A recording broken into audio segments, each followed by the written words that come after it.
Em uma transmissão bombástica feita neste início de julho de 2025, o capitão-presidente Ibrahim Traoré quebrou o silêncio sobre um dos projetos mais misteriosos e controversos de sua gestão, a iniciativa Faz-o-Mebo. Para muitos, esse era apenas mais um nome em meio à avalanche de planos nacionais.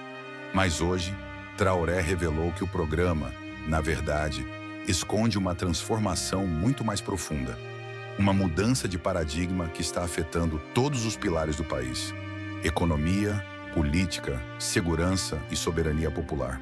O pronunciamento, transmitido ao vivo para toda a população burkinense e compartilhado em plataformas como o YouTube, revelou verdades que até então eram conhecidas apenas por membros do alto escalão do seu governo revolucionário.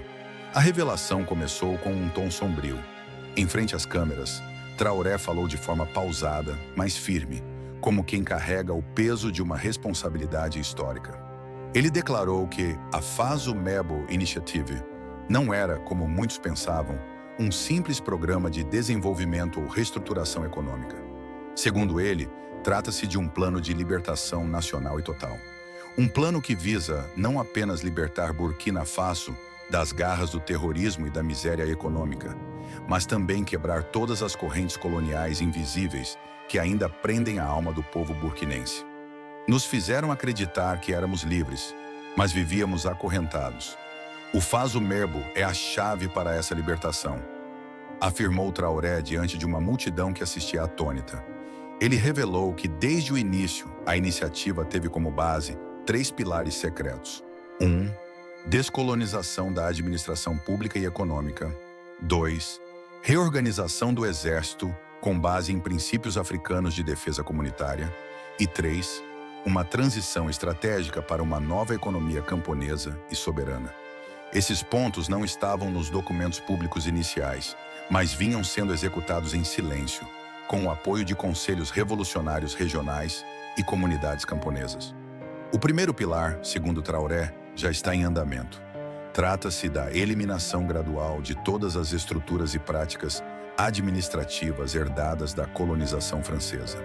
Documentos, contratos, sistemas de governança, tudo está sendo revisto e reescrito por burkinenses, com base em modelos inspirados em sociedades africanas pré-coloniais.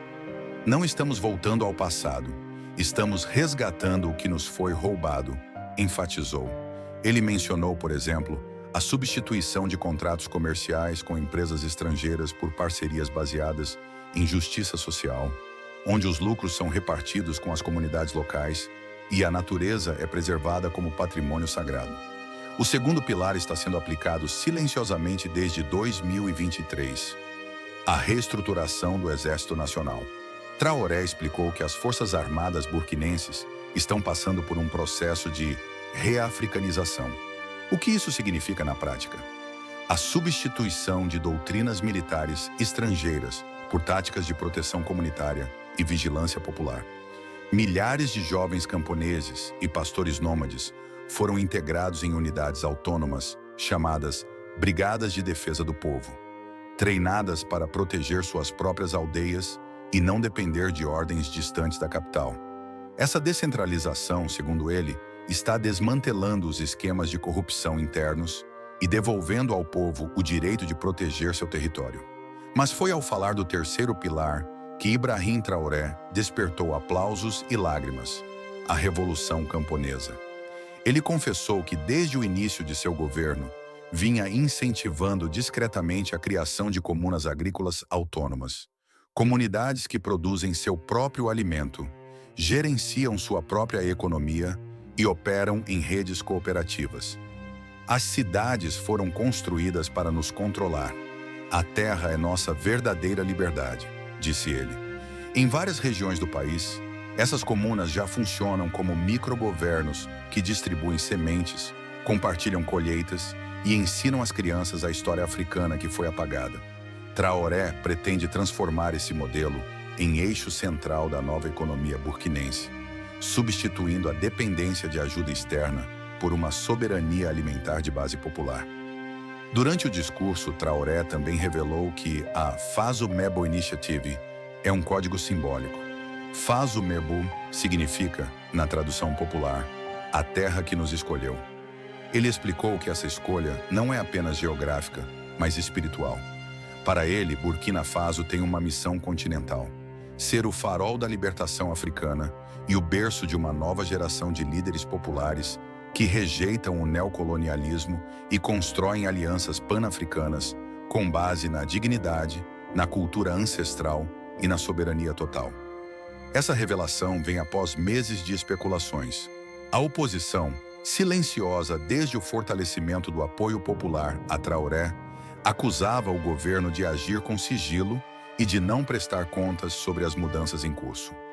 Agora, com a revelação pública dos objetivos profundos da Faso-Mebo Initiative, a narrativa se inverteu. Milhares de jovens foram às redes sociais para manifestar apoio, enquanto líderes comunitários organizaram assembleias espontâneas para discutir como se integrar ao plano. O impacto internacional também não tardou. Países aliados do bloco Sahel, como Mali e Níger, enviaram mensagens de apoio, enquanto observadores europeus e americanos criticaram a falta de transparência do plano e sua natureza ideológica perigosa. A resposta de Traoré foi curta, mas cortante. Eles nunca reclamaram da opressão. Agora que buscamos liberdade, eles nos chamam de perigosos. O que fica claro é que a Faso-Mebo Initiative não é apenas uma política pública.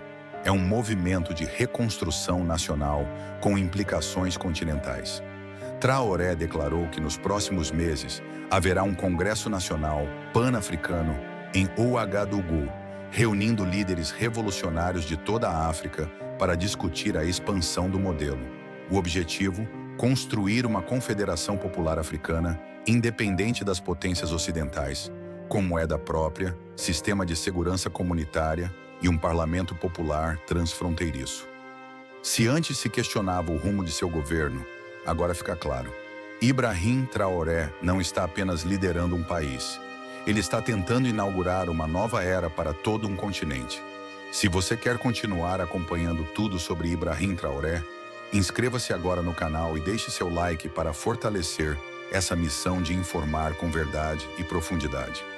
Após o pronunciamento histórico de Ibrahim Traoré sobre a Faso-Mebo Initiative, o país entrou em uma nova fase de mobilização nacional, uma espécie de segunda revolução, mas agora com objetivos ainda mais ousados: redefinir o papel do povo como protagonista absoluto da transformação de Burkina Faso. O que antes era uma pauta escondida entre discursos formais e políticas técnicas, agora se tornou um clamor popular. A revelação de que a iniciativa não era apenas um projeto de governo, mas uma estratégia de libertação profunda, fez ecoar nas ruas de Ouagadougou, Bobo Dioulasso e nas aldeias mais distantes o espírito de Thomas Sankara. Não como lembrança, mas como continuidade. Nas 72 horas seguintes ao discurso, diversas reações emergiram em ondas. Organizações comunitárias convocaram encontros emergenciais para estudar os 3 pilares revelados. Em rádios comunitárias, debates sobre a descentralização militar e a agricultura autônoma dominaram as programações. Professores começaram a revisar seus planos de ensino para incluir histórias de resistência africana. E até mesmo religiosos de diferentes vertentes se pronunciaram, afirmando que a missão espiritual da terra que nos escolheu tem fundamento teológico ancestral. Nos bastidores, fontes próximas ao gabinete de Traoré confirmaram que as comunas agrícolas mencionadas por ele já operam sob modelos experimentais em 5 regiões-chave: Boucle du Mouhoun, Haut, Bassin, Sud-Ouest, Centre-Nord e Este. Essas comunas estão sendo estruturadas com base em conselhos populares, pequenas assembleias locais compostas por agricultores, artesãos, curandeiros tradicionais e professores, todos escolhidos pela comunidade para gerenciar os recursos, tomar decisões e garantir a autossuficiência. Não há chefes de distrito nomeados por políticos, mas sim representantes eleitos diretamente pelos próprios moradores. É um modelo de governança horizontal em que o poder sobe da base para o topo, o oposto do sistema centralizado herdado do colonialismo. Um detalhe que chamou a atenção na fala de Traoré foi seu tom quase profético. Ele não falava apenas como presidente ou militar, falava como um mensageiro de uma missão continental. Repetidas vezes, ele usou termos como nova consciência africana, aliança dos povos livres e soberania espiritual do Sahel. Essa linguagem, longe de ser puramente simbólica, reflete o verdadeiro projeto político que se desenha: a construção de uma ideologia panafricanista estruturada, com doutrinas próprias, protocolos comuns e o objetivo de unir os povos africanos numa frente de resistência cultural, econômica e militar contra todas as formas de dominação estrangeira. E não é só retórica. O presidente já deu sinais concretos de que o próximo passo será a criação de uma escola pan-africana de formação de quadros, onde jovens líderes de Burkina Faso, Mali, Níger e outros países da Aliança Sahelina receberão formação política, econômica e militar inspirada nos ideais de Sankara, Nkrumah e Lumumba. Essa escola terá como base os ensinamentos das lutas anticoloniais africanas, a sabedoria dos anciãos e os conhecimentos científicos adaptados às realidades africanas. Segundo fontes do Ministério da Reconstrução Popular, essa escola pode começar a funcionar ainda neste semestre, com apoio direto das comunas revolucionárias.